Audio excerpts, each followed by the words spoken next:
여러분 반갑습니다. 최기영입니다. 오늘은 여러분께 제가 직접 쓴 짧은 에세이 한 편을 소개해 드릴까 합니다. 제목은 조금 부족한 듯 살아보기 라고 지어봤는데 다소 미흡한 점이 있더라도 끝까지 들어주시면 진심으로 감사하겠습니다. 그럼 지금부터 읽어드리겠습니다. 약간 부족하고 모자르다 싶은 마음으로 사는 것이 제가 추구하는 라이프 스타일 중 하나입니다. 요리를 할 때 이 정도면 되겠지 하고 눈대중으로 양을 측정하다가 마지막 순간에 아니야, 조금만 더 하고 재료를 넣었다가 나중에 다 먹지도 못하고 남겨서 후회했던 경험이 누구나 한 번쯤은 다 있을 것입니다. 음식이 많은 것보다 양이 적어서 조금 모자르다 싶을 때 더 맛있게 먹어본 경험도 있을 것입니다. 사람은 어떤 것이 아쉬울 때 더 끌리고 원하게 되는 습성이 있습니다. 부부 사이는 가까우면 가까울수록, 사랑하면 사랑할수록 좋은 관계라고 흔히들 알고 있습니다. 하지만 저는 조금 다르게 생각합니다. 부부 사이의 애정을 지나치게 표현하거나 혹은 요구하는 것이 변치 않는 사랑을 지키는 길일까요? 연애를 하면 그렇게 보고 싶다가 부부가 되어서 당연히 내 옆에 항상 있는 사람이 되고 보니 연애할 때의 아쉬움과 소중함을 다소 잊고 지내 부부 사이가 인해 벌어지는 일들을 주위에서 어렵지 않게 볼 수 있습니다. 같이 살고 있지만 각자의 생활을 존중해주고 지나치게 간섭하지 않는 것이 부부싸움을 줄이는 방법이라고 생각합니다.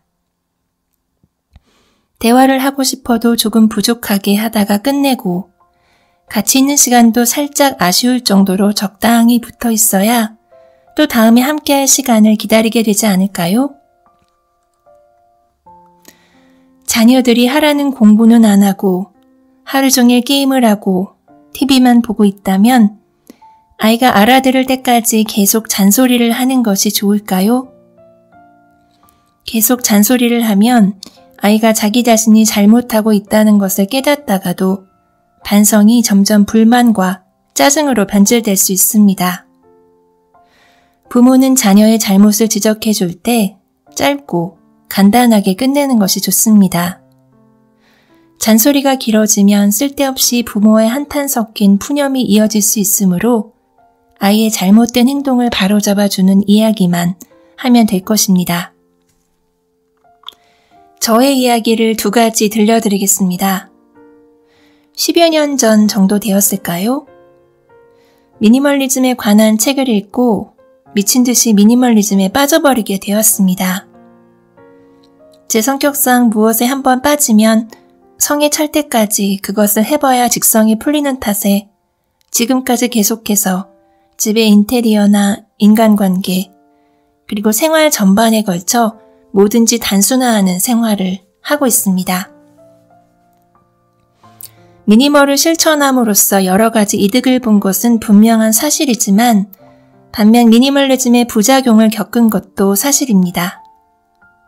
예를 들면 비우는 것이 답이라고 생각해서 오랫동안 사용하지 않은 물건을 단번에 버리고서는 얼마 되지 않아 그 물건이 필요하게 되어 후회한 적도 있었고 가족들의 물건을 저의 기준으로 생각해서 필요하지 않을 것 같아 처분하였는데 그 물건이 없어짐으로 인하여 가족들이 서운해하고 마음 아파하는 일도 있었습니다. 그런 모습을 보는 저의 마음도 몇 날 며칠 죄책감에 시달릴 정도로 많이 힘들었습니다. 저는 그때 깨달았습니다. 미니멀리즘을 실천하는 것도 좋지만 너무 극단적으로 완벽하게 시도하려고 했던 것이 잘못이었다는 것을요. 성에 차지 않아도 천천히 조금씩 실천해 나갔으면 가족들에게 피해를 주는 일은 없었을 것입니다. 또 한 가지는 저의 식생활에 관한 이야기입니다. 말씀드렸다시피 미니멀리즘에 이어 채식에 관한 책을 여러 권 읽다 보니 채식의 장점에 대해서만 맹신한 나머지 가족들의 동의를 완전하게 구하지 않은 채 오로지 저의 생각대로 채식을 강요한 적이 있었습니다.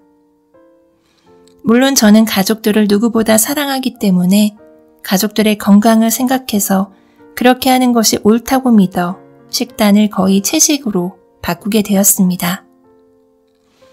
그런데 제가 1년 동안 채식을 해보니 모든 사람에게 채식이 무조건 유익하다는 생각, 그리고 윤리적으로 동물을 먹으면 안 된다는 생각이 어찌 보면 절대적인 진리일 수는 없다는 생각이 들었습니다.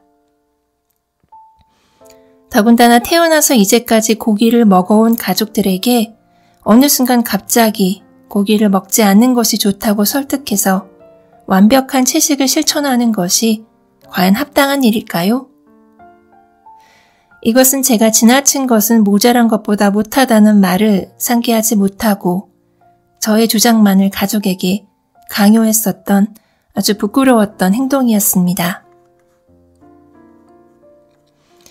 제가 이 두 가지 사례에서 완벽하게 저를 포함한 저의 가족을 대상으로 제가 생각한 대로 미니멀리즘을 실천하고 채식을 실천함에 있어서 성에 차지 않더라도 아주 천천히 조금은 부족하게 시작했으면 더 좋지 않았을까 하는 생각을 하고 있습니다.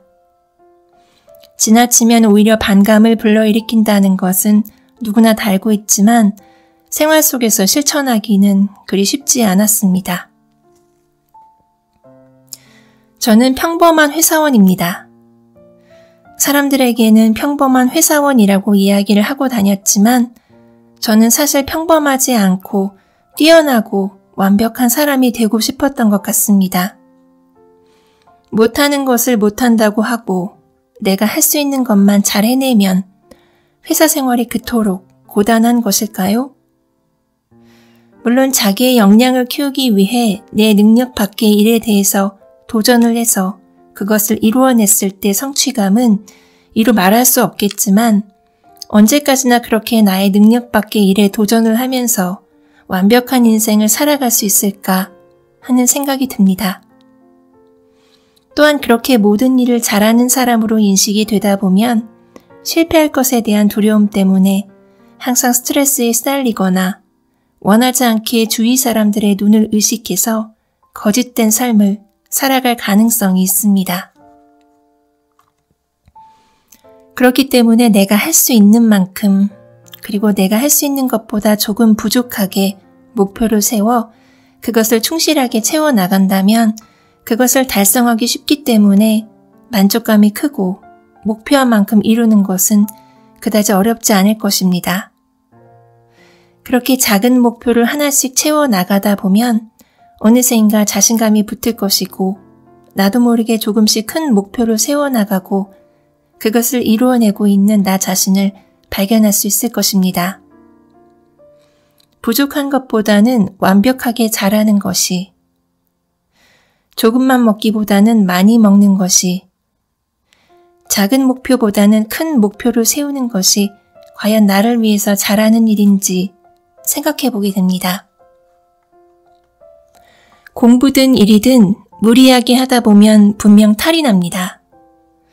어렸을 때부터 공부를 많이 시켜서 정작 고등학교에 가서 스트레스를 감당하지 못하고 포기하고 마는 경우도 있고 성공을 위해 나 자신을 돌보지 않고 일에만 매진하다가 몸도 마음도 지쳐버리는 경우도 허다합니다. 먹는 것도 갑작스럽게 많이 먹으면 탈이 나고 오랫동안 항상 많이 먹어왔다면 몸이 그것을 견디지 못해 비만이거나 몸속 여기저기 병에 걸려있을 확률이 높습니다. 약간 부족하게, 모자르게, 아쉽게 여운을 남기는 것에 대해서 한번 진지하게 생각해 볼 필요가 있습니다. 갑자기 동양화가 생각납니다. 여백개미가 지금 제가 이야기하고 있는 부족한 듯 살아보는 것과 아주 비교하기 좋을 것 같습니다. 먹으로 그려진 글과 그림보다 하얀 화선지의 여백이 더 편안함과 안정감과 가능성을 보여주는 이유는 굳이 설명하지 않아도 알 수 있습니다. 조금 부족하게 살아보고 싶습니다. 사랑이든 일이든 인간관계든 무엇이든 내가 잘해 나가고 싶은 분야가 있다면 욕심을 버리고 부족하게 아쉬울 때 그만두면 큰 위험 없이 큰 탈 없이 끝까지 잘 해나갈 수 있다고 생각합니다. 네, 여러분 여기까지 제가 쓴 글을 여러분께 읽어드렸는데 제가 오늘 말씀드린 이 에세이의 내용처럼 지금은 많이 부족하지만 갑자기 좋은 글을 쓰는 것은 욕심이라고 생각합니다. 천천히 조금씩 노력해서 언젠가는 여러분의 마음을 두드릴 수 있는 그런 진심이 담긴 글을 써보고 싶습니다. 오늘도 끝까지 들어주신 여러분 진심으로 감사드립니다. 지금까지 책이양이었습니다.